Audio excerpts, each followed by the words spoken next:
Welcome to the Summit for Wellness podcast, where we help you climb to the peak of your health. And now, here is your host, Brian Carroll. Hello, and welcome to episode 100 of the Summit for Wellness podcast. I'm your host, Brian Carroll, and I just want to thank you so much for following along with us as we have completed 100 episodes. Now, over the course of the 100 episodes, which spans over 3 years now, we have had so many phenomenal guests that have come on, and we have talked about over 40 different topics around health. Now, you might have noticed that there's a lot of correlations between what a lot of these guests have talked about, such as we need more sleep, we need to focus more on whole foods, and we need to put a lot of emphasis on our gut health in order to feel the best that we can. And I think it's great that so many people are coming back to the same conclusions, because that it gives us a good starting point to work from as we are all on a journey to have better health for ourselves. Now, in this episode, it's going to be a quick episode. I'm going to have a couple guests that shared some audio snippets with us about one question that I had, which is, what future advancements in health are you the most excited for or think will be completely game-changing? And for me, there's 3 different things that I'm super excited for in the advancements of health. And the first one right now that I am really stoked about is all the research done on the microbiome. Now, you've probably heard me talk before that right now we're in this data collection mode of the microbiome, and we're trying to figure out what all this data means. So when I was talking to Kiran Krishnan, he was mentioning that we probably know about 10% of what the microbiome actually does for the body. And in that 10%, we've already learned that it helps with neurotransmitter production, it helps with our immune system, it helps us to absorb nutrients, and a whole host of other things. So imagine what we can learn in the next 90% as we start figuring out more and more about the microbiome. Now, there is some caution that I want people to take, because there are companies out there that are saying they can customize probiotic protocols specifically for your gut based off of the data that they are collecting. And right now, I don't think we are in a place where that is going to do a whole lot of good, because we don't know what every single part of the microbiome does in regards to health. So if we start changing things, we don't know what the long-term impact of that is currently. Now, in the future, what I envision seeing is when we go to the bathroom, the toilets are going to automatically analyze our stools, and we're going to end up getting some kind of daily probiotic for our microbiome based off of the stool testing results. And that's ways down the road, but I do see that being something that could potentially be in the future, which I also think is very interesting that could even be a thing, that we could have such customized protocols created just on the fly like that.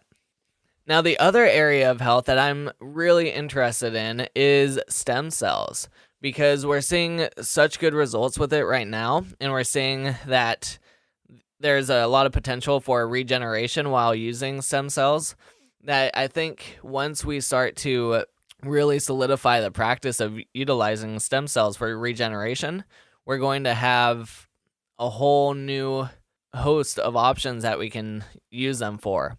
And one thing that I'm interested in is if we can take someone that has an amputated limb and possibly regenerate that limb back fully. And that could very well be a potential down the road as well. And also, what if someone has an organ failure of some sort and you can use stem cells to regrow that organ? So that is another area that I'm really excited for, and we'll have to see over the next 5-10 years what type of research and results we can get out of stem cells. Now, the third one, I have a little bit mixed feelings about the third one, is the use of psychedelics in mental health and depression. Right now, Tim Ferriss is funding a lot of research in psychedelics and microdosing of psychedelics, and the results are promising because it's showing that, microdosing psychedelics like this is improving people's moods.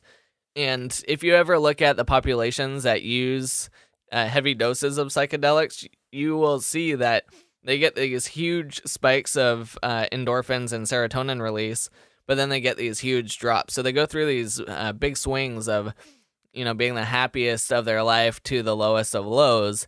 And that's because they don't know how to dose properly, and they're taking just way too much.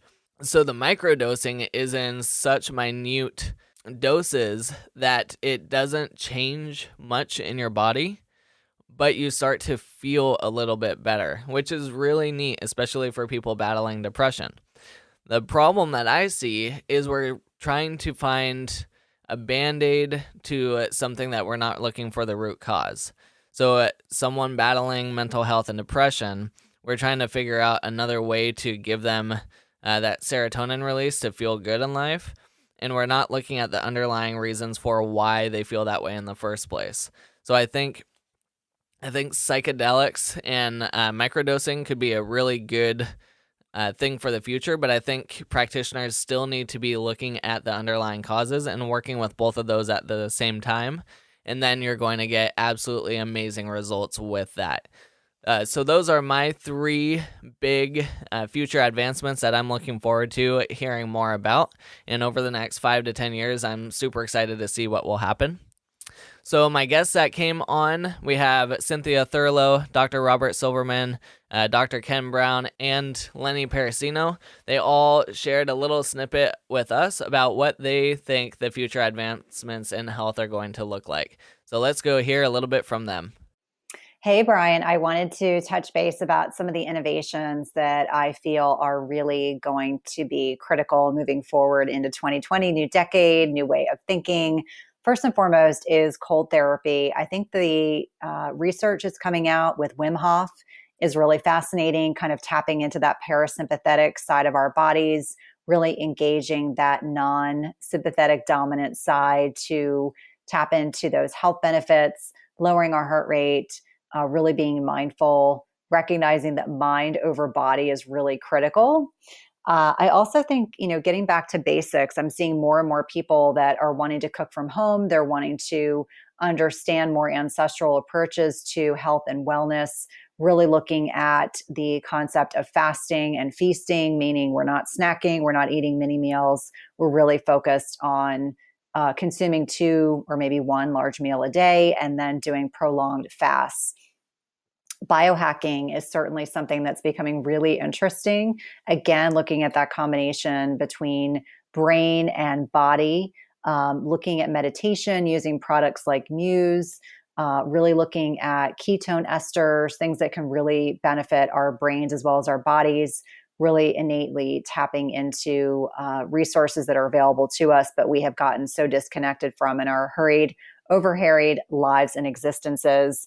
I think about a return to meditation, more to more mindful living, ensuring that we're getting some downtime on a daily basis.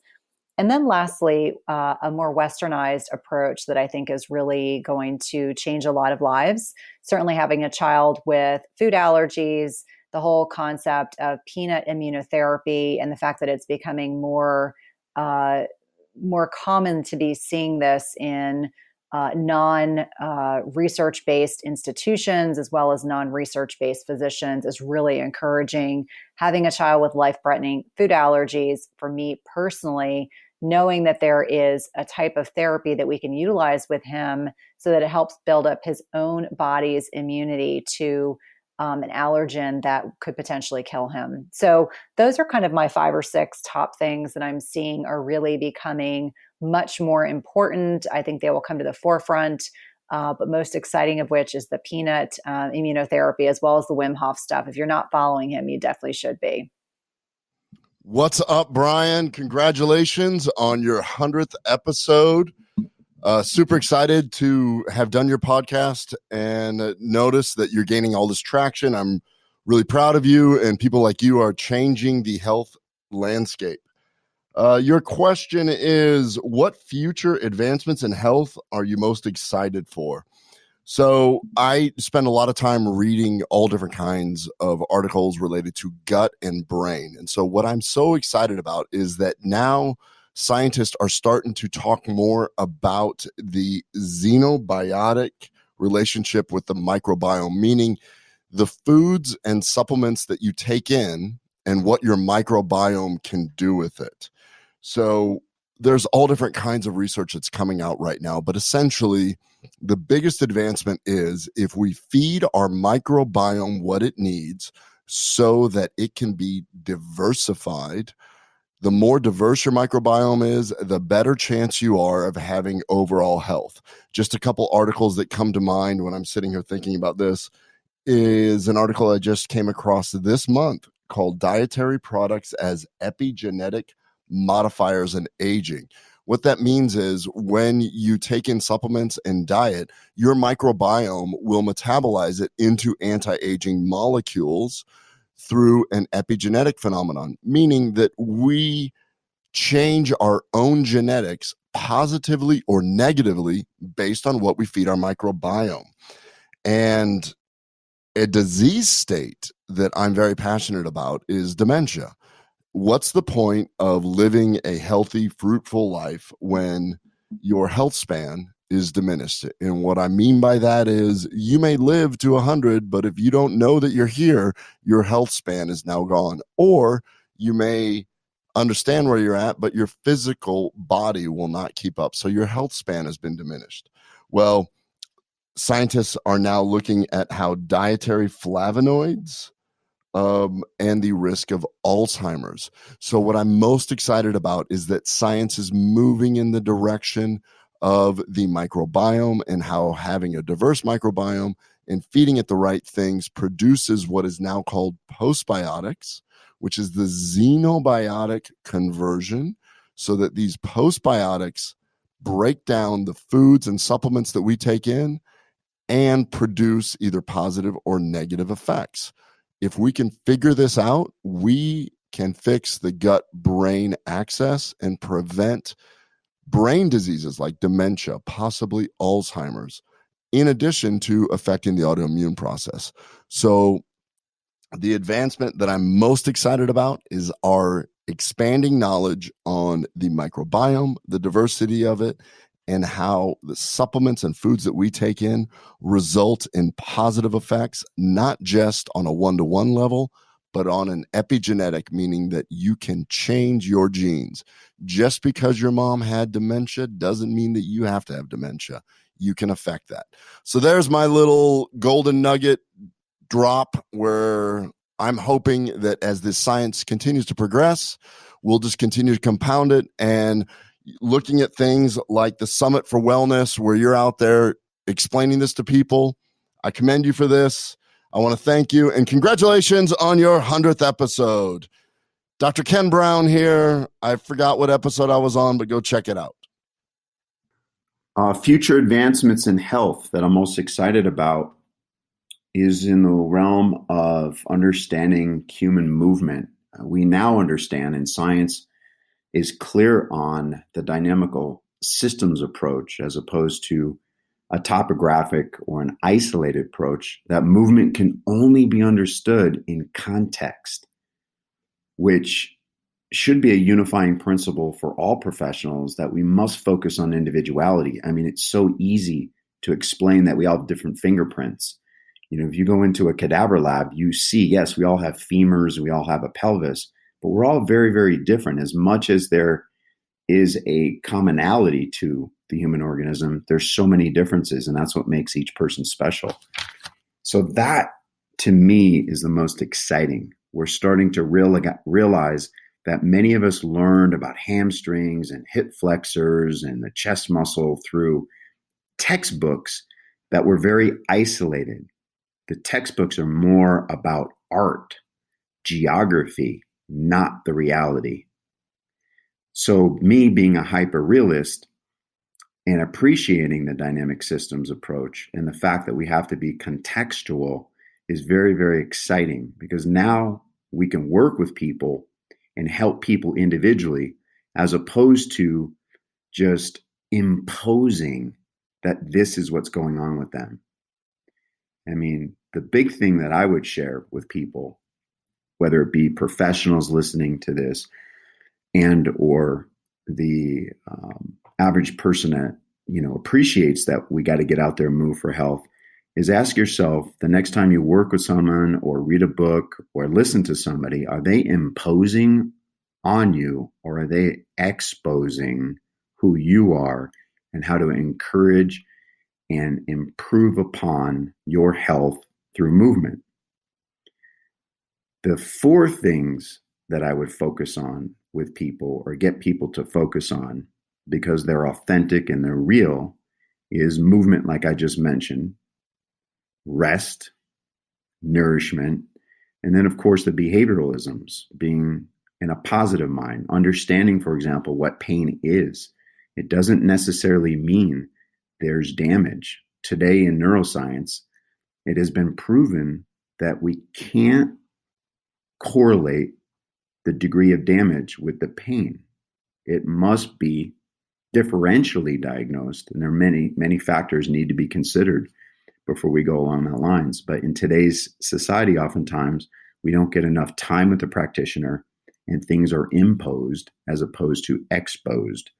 So that's, for me, the most exciting thing is seeing this field of movement really become more authentic and more individualized. Hi, I'm Dr. Rob Silverman, Amazon bestselling author of Inside Out Health and ACA Sports Council Chiropractor of the Year 2015. I'm extremely excited about two specific advancements in healthcare, which I believe are both game-changing events for the 2020 and beyond years. The first one I'd like to talk about is epigenetics. Epigenetics is simply defined as the study of changes in organisms caused by modification of gene expression rather than the alteration of the genetic code itself. We always like to define the difference between genetics and genomics. Genetics is the study of heredity and how traits are transmitted from one generation to the next. Genomics is the study of the entirety of an organism's genome. That genome refers to the organism's entire genetic makeup. The study of genomics addresses the entire genome and how the genes are interrelated. The main difference between the two disciplines is that genetics examines the composition and function of a single gene, while genomics looks at all the genes within an organism and how they interplay to influence the growth and development of that organism. Epigenetics has burst on the healthcare scene as an important arena for practitioners to understand. Epigenetics is how the gene's expression is changed through the interaction with environmental surroundings. These surroundings include smoking, mismatched diets, air pollution, stress, lack of sleep, and much, much more. Implementing and understanding epigenetic treatment tests and protocols allow the practitioners to truly personalize treatment plans easily and arrive at greater outcomes faster, decreasing trial and error, thus saving the patient time and money, and ultimately allowing the patient to optimize on their genetic potential. The second topic of tremendous game-changing interest would be the term postbiotics. Postbiotics are the byproducts of the fermentation process that bacteria typically undergo within your intestinal tract. When probiotics feed on certain kinds of fibers, probiotics therefore leave a waste behind that is beneficial to the regulating microbiome. You may be thinking, how can a waste product be so helpful to your overall gut health? Well, studies suggest that postbiotics play a role in defending against pathogens and helping our immune system adapt to any changes in the gut composition. Therefore, the flow goes very simply within our intestinal system. We give it prebiotics, which feed the probiotics, and ultimately the postbiotics are the beneficial waste products. So in conclusion, postbiotics may contribute to an improvement of the host's health. Postbiotics could be an elegant and safe method to improve health, as postbiotics have less challenges compared to viable probiotics in terms of storage and shelf life. Dr. Rob, always yours in health. So as you can see, there's a lot of really neat stuff coming out in the future all around health and the different improvements that we are working on. So what are you most excited about in the upcoming future? I would love to know. And if you go to summitforwellness.com/100, you can leave a comment right on there and let us know what you are most excited about. Also, at that URL, you can find all the information for our giveaways. So I have a lot of different stuff that I'm going to be giving away with this episode, such as Cynthia Thurlow's Primal Eating book, Ontron Till, which is one of Ken Brown's products for the gut, Rob Silverman's book, Inside Out Health. I'll give away Rob Wolf's Wired to Eat book, Dr. Ruscio's Healthy Gut, Healthy You book, and Ben Greenfield's Boundless book. And that's just some of the items that I am planning on giving away. So all you have to do is go to either Apple Podcasts or Google Podcasts and leave a rating and review for our show. And then after that, message us on any social platform or however you choose just to let us know that you did, and you will be entered into the drawing automatically. So I'm going to be bundling a lot of these items up. So there is a chance that you might get quite a few items if you are lucky. So again, go to Apple Podcasts or Google Podcasts and leave a rating and review for Summit for Wellness podcast, and then message us directly to let us know that you did, and then you will be automatically entered in for some of these items. Okay, on the next episode, I have Dr. Michael Smith coming on to talk all about MS. So let's go hear a little bit from Dr. Michael. I am here with Dr. Michael Smith. Hey, Michael, what is one unique thing about you that most people don't know? So one unique thing is that the people I know now, my friends, family, people I work with, they don't realize that, 20 years ago when I was a chef, I was probably one of the most, 25 years ago now, time's going on, I was super unhealthy, drank too much, did other unhealthy things, and people just either wouldn't believe it or don't believe it. And the people I knew back then wouldn't recognize me now because I don't do all those things. I'm super healthy and fit. So it's like, yeah, I've got these two black and white lives, but I much prefer this life. You must have gotten it all out of your system way back then. Yeah, I think that's important. So, well, what will we be learning about in our interview together?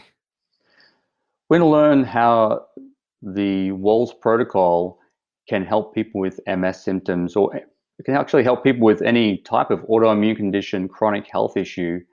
And it's looking at how this particular diet, lifestyle, and nutrient testing and functional medicine testing can get to that root cause of symptoms like MS symptoms. And what are your favorite foods or nutrients that you think everyone should get more of in their diet? I don't have a particular favorite supplement. It's my favorite foods and nutrients are some of the most nutrient dense. So it's eating real foods, but it's making sure you're getting things like oily fish, eating nose to tail, and not just eating, if you're omnivore, not just eating the lean steaks, but getting as much from the animal as possible, and eating a lot more vegetables than you currently do now. And what are your top 3 health tips for anyone who wants to improve their overall wellness? The 3 most important ones, you can't go past exercise, which is close to number 1, diet, which is also close to number 1, but probably the one that people don't focus on enough is breathing. And we all take breathing for granted. It's like we're doing it constantly, but a lot of people aren't doing it correctly, and there's so much improvement that they could do. So that's something I've actually focused on myself and seen a massive difference to my health from improving my breathing. And that's one of the things I ask all clients now is, do you breathe through your nose or do you breathe through your mouth? And for the people who breathe through their mouth, they usually have these symptoms of fatigue and poor sleep and not optimal health. Bonus question, for people that have broken noses or any issues with their sinuses, how do you help to improve breathing through the nose? Yeah, good question. So a lot of people say to me, I can't breathe through my nose. It's all blocked up.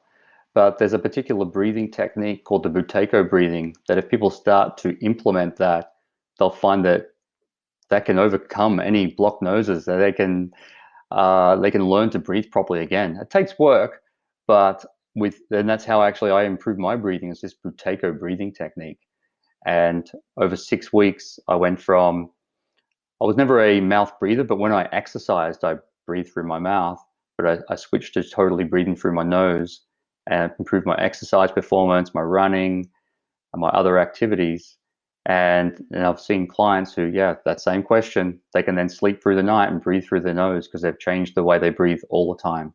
Do you think the mouth taping that some people do, would that improve that as well? That can be something that people do. If someone's totally blocked up in their nose, they need to do the Buteyko breathing first, because you've got to be able to breathe through your mouth or your nose. So if you tape your mouth up and you haven't perfected that breathing yet, you can cause more people to panic and not breathe at all, which you don't want. So mouth taping can be a great thing. It sounds very strange, but there's some special mouth tape out there you can use, and it's definitely an effective treatment. Okay, that episode will be out next week. And make sure to go to summitforwellness.com/100 to see all the giveaway details. I have all of these books sitting in front of me right now, so I would love to give them to people. Make sure to follow through, get your submissions in, and you could win. And just make